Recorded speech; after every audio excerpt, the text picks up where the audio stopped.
Hi hello అందరికీ నమస్కారం. Welcome back to our channel. నేను ఉషా శ్రీహరి. అందరూ ఎలా ఉన్నారండి? అందరూ చాలా హెల్తీగా హ్యాపీగా ఉండాలని మనస్ఫూర్తిగా కోరుకుంటున్నాను. ఈరోజు వీడియో వచ్చేసి నిన్న ఫ్రైడే వ్లాగ్ అనమాట. సో ఫ్రైడే పూజ, అలాగే నేనేం ప్రసాదం చేశాను, నెక్స్ట్ అమ్మవారి గుడికి వెళ్ళాను అనమాట. అదంతా కూడా ఈ వ్లాగ్లో అయితే షేర్ చేస్తున్నాను. ముందుగా పొద్దున్నే అయితే ముగ్గు పెట్టేస్తాను అనమాట. మా ఫ్లోర్ మీద ఏంటంటే నార్మల్ ముగ్గు పిండితో వేస్తేనేమో పిల్లలు తొక్కేస్తే ఊరికే పోతుంది, చాక్ పీస్తో వేస్తేనేమో అసలు కనిపించట్లేదు అనమాట. సో అందుకని ఇట్లా అయితే వేసాను. నెక్స్ట్ వచ్చేసి ఇంకా గుమ్మానికి అయితే పసుపు రాసేసుకుని బొట్లు అయితే పెట్టుకుంటున్నాను. కుంకుమ కూడా నీళ్ళలో కలిపి పెట్టుకుంటే త్వరగా పోకుండా ఉంటుందన్నమాట, లేదంటే రాలిపోయినట్టు అయిపోతుంది. సో పసుపు కుంకుమ రెండిట్లో కూడా నీళ్లు పోసుకొని కలుపుకొని గుమ్మానికి అయితే ఈ విధంగా బొట్లు అయితే పెట్టేసుకున్నాను. నెక్స్ట్ వరిపిండితో మధ్యలో లైన్ లాగా అయితే చేసేసాను అనమాట. ఇంకా ముగ్గులో కూడా పసుపు కుంకుమ వేస్తే గాలికి ఎగిరిపోవడం, లేదంటే పిల్లలు తొక్కేయడం అవుతుంది. అందుకని చిన్నగా ఒక డాట్ అయితే పెట్టేసుకుని కుంకుమ పెట్టేసి ఇలా అయితే పెట్టేసుకున్నాను. ఇదైతే రేపటి వరకు కూడా అలాగే ఉంటుందన్నమాట, పోకుండా. నెక్స్ట్ వచ్చేసి ఇంకా తులసమ్మ కుండికి కూడా పసుపు రాసేసి కుంకుమ బొట్లు పెట్టేసుకుంటున్నాను. శుక్రవారం కంపల్సరీగా పెడతానమాట, లేదా మామూలు రోజుల్లో గుమ్మానికి పూజ చేసినా చేయకపోయినా శుక్రవారము మంగళవారము అట్లా చేసుకుంటూ ఉంటాను. ఇంకా ఇక్కడ కూడా అయిపోయిన తర్వాత ఇంకా నేను కూడా పసుపు అయితే రాసుకున్నాను అనమాట కాళ్ళకి. ఇంకా పసుపు రాసుకుని ఈరోజు అయితే శుక్రవారం కాబట్టి ఏదో ఒకటి స్వీట్ చేసి నైవేద్యం అయితే పెట్టుకుంటాను. సో ఈరోజు వచ్చేసి నేను గోధుమ రవ్వతో పాయసం అయితే చేశాను అనమాట. నైవేద్యం అయితే చేయడానికి కొంచెం టైం పడుతుంది కదా, ఇంకా ముందైతే పూజ సామాన్లు అయితే కడిగేస్తున్నాను. ఇంకా ముందు రోజే చింతపండు పెట్టేసి అయితే కడిగేసాను అనమాట. సో ఈరోజు నార్మల్గా సోప్ పెట్టేసి అయితే కడిగేస్తున్నాను. కడిగిన తర్వాత ఇంకా వీటిని అయితే ఎండలో పెట్టేసుకుంటాను అనమాట. ఎండలో పెడితే చుక్కలు లేకుండా చక్కగా నీట్గా అవుతుంది, పూజ చేసుకోవడానికి బాగుంటుంది అనమాట. సో ఈ కడిగిన సామాన్లు అయితే ఎండలో అయితే పెట్టేసుకుంటున్నాను. నైవేద్యం చేసుకునే లోపు అవి కూడా చక్కగా ఆరిపోతాయి అన్నమాట. సో ఇంకా నైవేద్యం కోసం అయితే ఒక 1/2 లీటర్ పాలని గిన్నెలో పోసేసుకుని స్టవ్ మీద అయితే పెట్టేసుకున్నాను. ఇంకా తర్వాత వచ్చేసి ఇక్కడ 1 కప్ వరకు గోధుమ రవ్వని ఒక గిన్నెలోకి తీసుకున్నాను.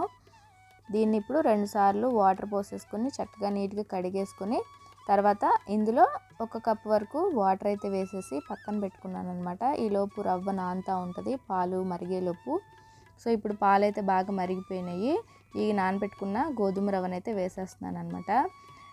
ఆ టైం లేనప్పుడు అన్నంతో కన్నా ఇట్లా చేసుకుంటే త్వరగా అయిపోతుంది. అంటే బియ్యం ఉడకడానికి టైం పడుతుంది కదా, ఇది త్వరగా ఉడికిపోయి సాఫ్ట్గా అయిపోతుంది.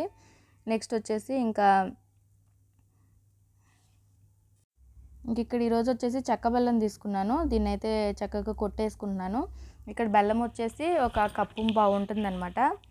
సో ఇది వేసేసుకుని కొద్దిగా నీళ్లు పోసేసుకుని ఇంకో స్టవ్ మీద దీన్ని కూడా అయితే పక్కన పెట్టేసుకుంటున్నాను. ఇది ఉడికేలోపు బెల్లం పాకం కూడా అయితే రెడీ అయిపోతుంది.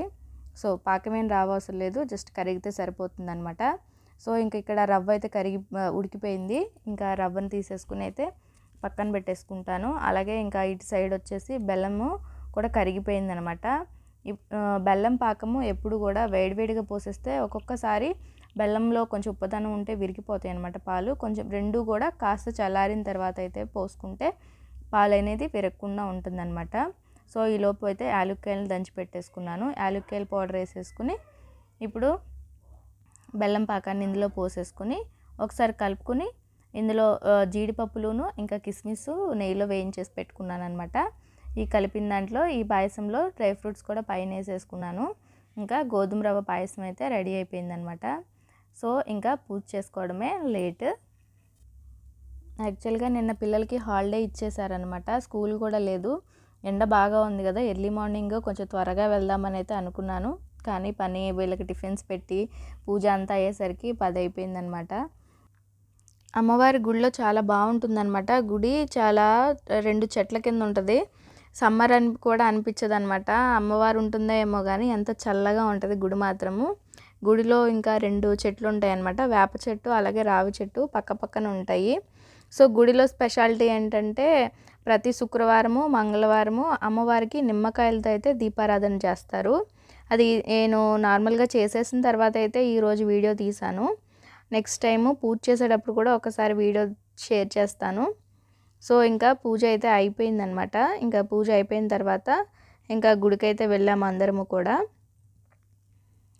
సో ఈ విధంగా అయితే నిమ్మకాయలతో పూజ అయితే చేశాను అనమాట. ఇక్కడ వచ్చేసి 5 దీపాలు లేదంటే 11, 2 నుంచి 2, 3, 5, 11 అట్లా పెడతారనమాట నిమ్మకాయలతో.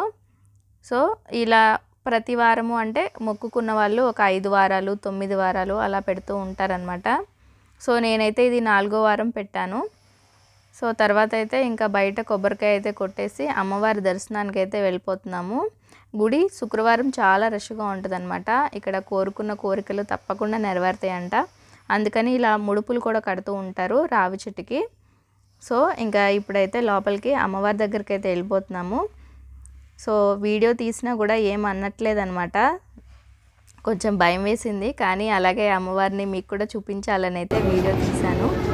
లోపలైతే పుట్టు ఉంటుందన్నమాట, పెద్ద పుట్టు ఉంటుంది లోపల.